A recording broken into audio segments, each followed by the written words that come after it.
성령님, 좋은 아침입니다. 이 시간 성령님을 초청합니다. 오늘도 내 안에 오셔서 하나님을 기쁘시게 드릴 것을 소원하게 해주세요. 오늘 말씀을 통해 구체적으로 무엇을 해야 할지를 깨닫게 해주세요. 깨달은 것을 삶 속에서 실천할 수 있도록 도와주세요. 아멘. 오늘 함께 나누실 하나님 말씀은 창세기 23장 1절에서 20절까지 말씀입니다. 제23장.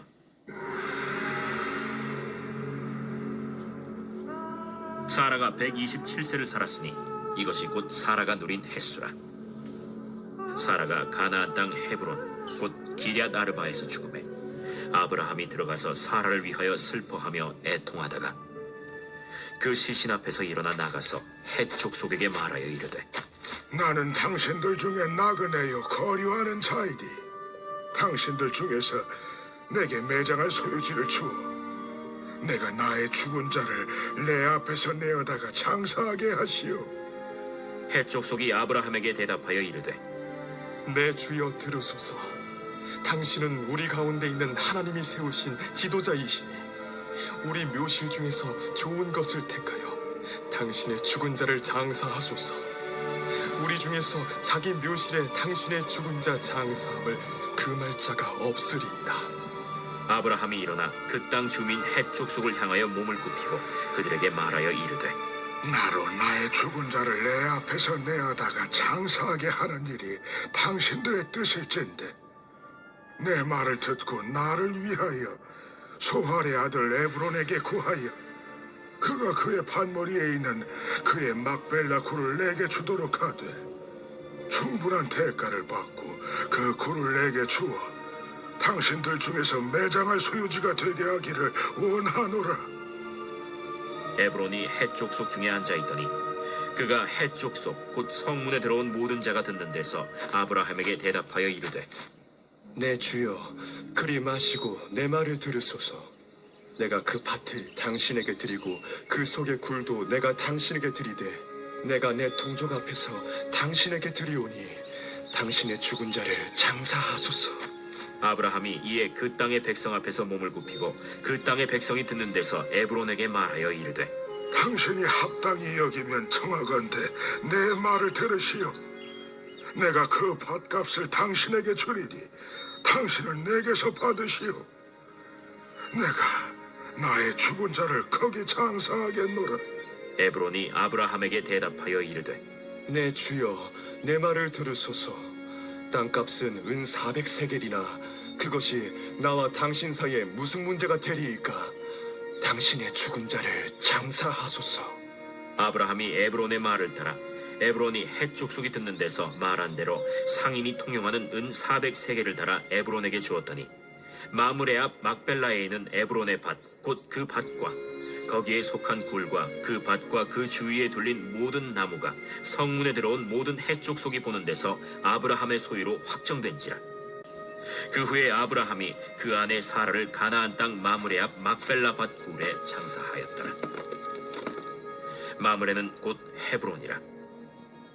이와 같이 그 밭과 거기에 속한 굴이 헷 족속으로부터 아브라함이 매장할 소유지로 확정되었더라. 아브라함과 함께 하나님의 약속을 받았던 사라가 127세를 향유하고 죽습니다. 1절 2절입니다.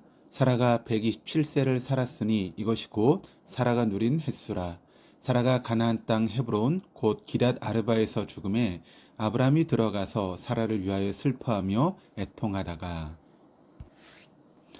성경에 나오는 수많은 여인들 중 사라를 제외하고는 몇 살에 사망했는지 기록된 사람이 단 한 사람도 없다는 사실을 염두에 둔다면 창세기 기자가 열국의 어머니라고 하는 이름을 가진 사라에게 얼마나 큰 관심을 쏟았는지를 알 수 있습니다. 사라가 죽은 곳은 가나안 땅 헤브론, 기럇 아르바라 이름하는 성읍이었습니다.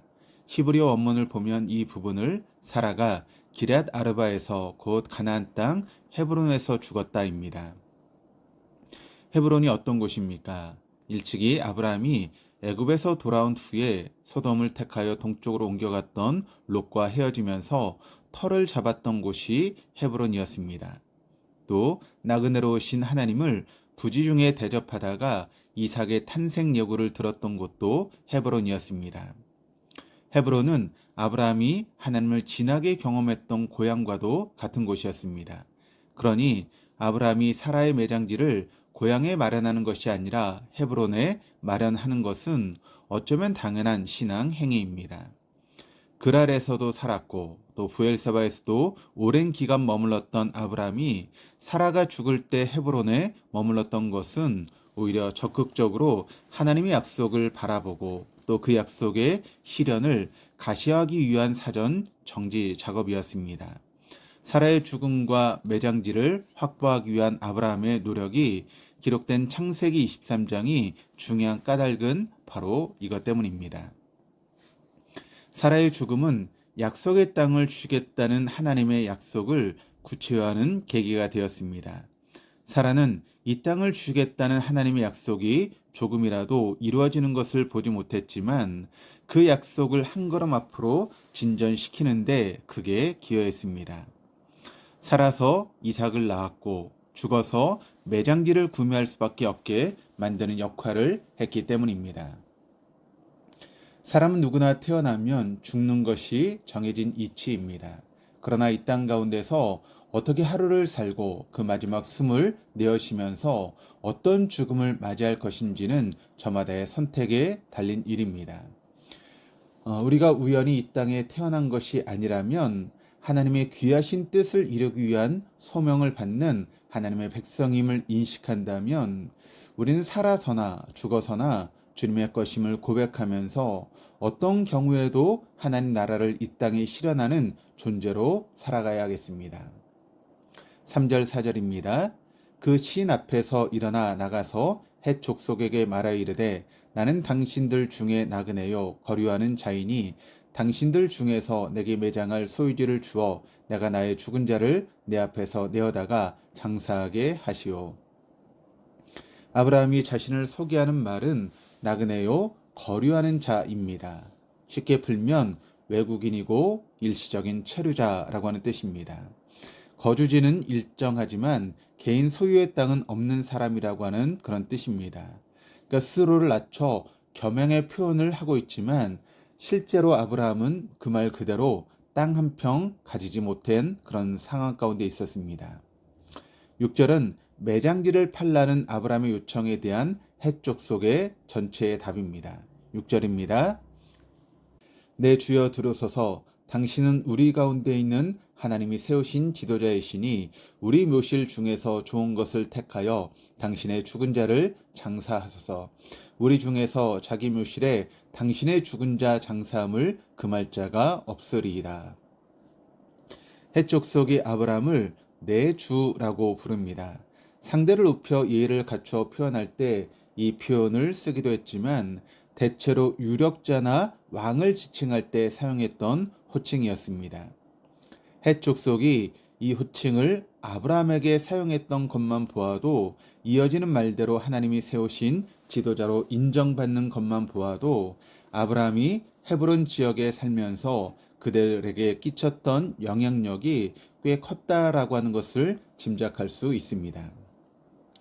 하나님을 모르는 이방인들이 보았던 아브라함의 일상이 매우 존경받을 만한 견실한 삶을 살고 있었다라고 하는 말입니다. 그렇지 않았다면 헷 족속 전체가 개인 자격의 아브라함을 상대에 줄리 만무했을 것입니다.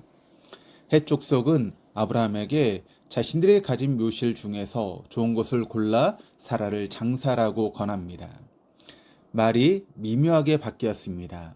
아브라함은 매장할 소유지를 달라고 곧 팔라고 요청했는데 헷 족속은 아브라함의 요청을 살짝 비틀어 매장지를 파는 대신 어떤 묘실의 일부를 내어줄 테니 사라를 장사라고 응답한 것입니다.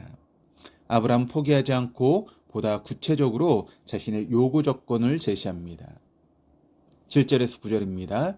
아브라함이 일어나 그 땅 주민 헷 족속을 향하여 몸을 굽히고 그들에게 말하여 이르되 나로 나의 죽은 자를 내 앞에서 내어다가 장사하게 하는 일이 당신들의 뜻일진데 내 말을 듣고 나를 위하여 소알의 아들 에브론에게 구하여 그가 그의 반머리에 있는 그의 막벨라 굴을 내게 주도록 하되 충분한 대가를 받고 그 굴을 내게 주어 당신들 중에서 매장할 소유주가 되게 하기를 원하노라 하매.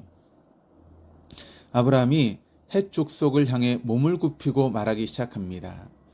앞선 담화에서 아브라함의 말을 듣는 대상이 헷 족속이었다면 이번에는 그 땅 주민 헷 족속입니다.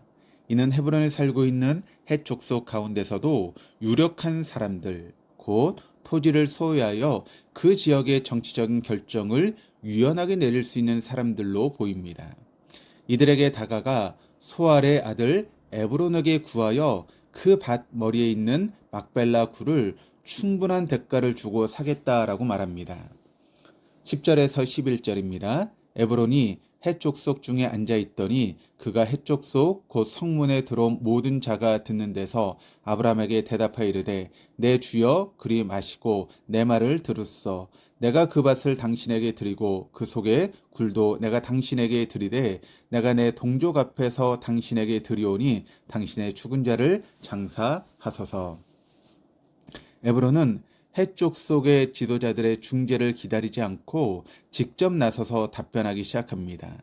그러니까 주변을 의식하지 않고 나서서 직접 말할 만큼 유력한 사람이었음을 잘 드러냅니다.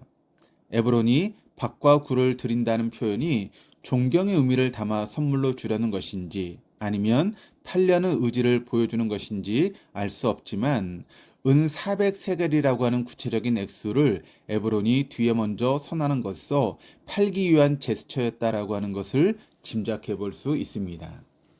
15절에서 18절입니다. 내 주여 내 말을 들으소서. 땅값은 은 400세겔이니 그것이 나와 당신 사이에 무슨 문제가 되리이까.